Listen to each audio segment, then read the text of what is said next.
La Côte d'Ivoire organisera une conférence de presse avec des investisseurs publics et privés à Paris en France, a-t-on appris d'un communiqué du Conseil des ministres qui s'est tenu le 20 avril 2016 en présence du président Ouattara. Ces rencontres se dérouleront le 17 mai dans les locaux de la Banque mondiale à Paris et le 18 mai dans les locaux du MEDEF. Elles visent la mobilisation de 4 425 milliards de francs CFA. L'argent servira à financer l'ambitieux programme quinquennal de développement. Dans l'élan du premier plan national de développement de la Côte d'Ivoire qui a posé les bases de l'émergence de notre pays, le second plan national de développement, le PND 2016-2020, poursuit la transformation du tissu économique de notre pays et l'amélioration des conditions de vie des populations à travers la réalisation de projets d'investissement dans les secteurs porteurs de croissance et l'intensification de la lutte contre la pauvreté, expliquent les officiels ivoiriens dans le communiqué. Le gouvernement de Côte d'Ivoire a décidé d'investir près de 80 milliards de francs CFA dans le renforcement de ses forces de défense, a-t-on appris d'un communiqué ayant sanctionné le Conseil des ministres le 20 avril 2016. La mesure intervient quelques semaines après la sanglante attaque survenue le 13 mars dernier et qui a fait officiellement 22 morts, dont 3 membres des forces de défense et de sécurité ivoiriennes.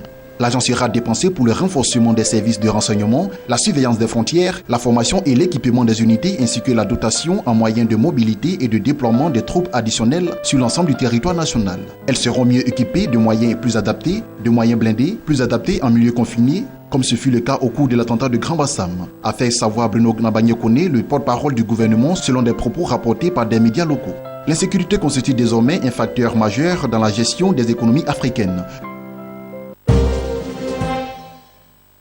L'Agence nationale du service universel des télécoms TIC ensuite a révélé le lancement de la troisième phase des travaux de réalisation du réseau national haut débit. Ce nouveau tronçon de l'infrastructure de fibre optique long de 5013 km sera déployé par la société française Bouygues et ses partenaires Sagemcom et Polyconseil. Les travaux devraient prendre fin en 2017. Le réseau national haut débit est cette infrastructure d'une longueur totale de 7000 km destinée à couvrir toute l'étendue du territoire national et à relier les différents sites de l'administration publique. Sa troisième et dernière phase complétera les 2 premières engagées par le gouvernement en 2013. C'est l'équipementier télécom chinois Huawei Telecom qui était alors à la tête des travaux. La première phase de déploiement de la fibre optique à travers la Côte d'Ivoire s'était matérialisée par la livraison de 1400 km courants. D'une valeur globale de 106,8 milliards de francs CFA, le réseau national haut débit que réalise le gouvernement ivoirien fait partie de son plan de développement des télécommunications. Une fois achevé, il devrait permettre le développement des services comme la télémédecine et l'e-éducation.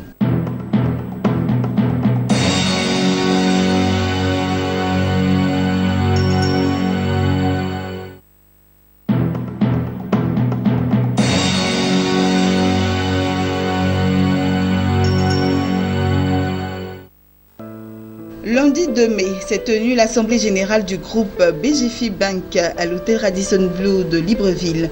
Au cours de cette rencontre, Henri-Claude Onyema, président directeur général du groupe, a présenté aux actionnaires les résultats de l'année écoulée, principalement marqués par, entre autres, le démarrage des activités de BGFI Bank au Sénégal, la mise en œuvre des nouveaux règlements en France et en zone COBAC, l'ajustement de BGFI Bank Holding Corporation à la réglementation COBAC.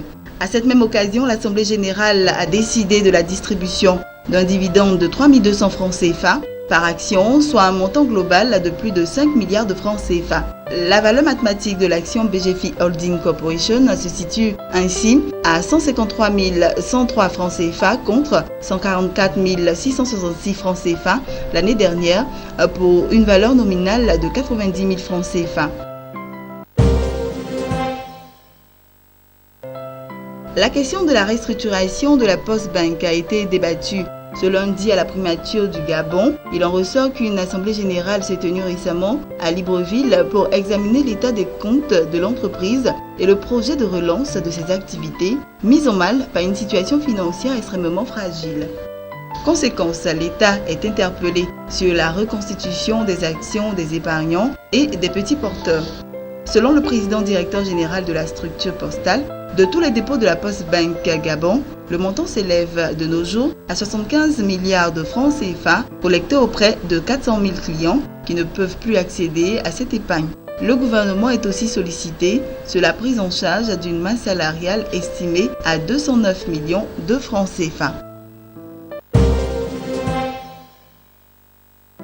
Le groupe Eranov annonce le report de son projet d'introduction en bourse sur Euronext Paris en raison des conditions du marché des e-post.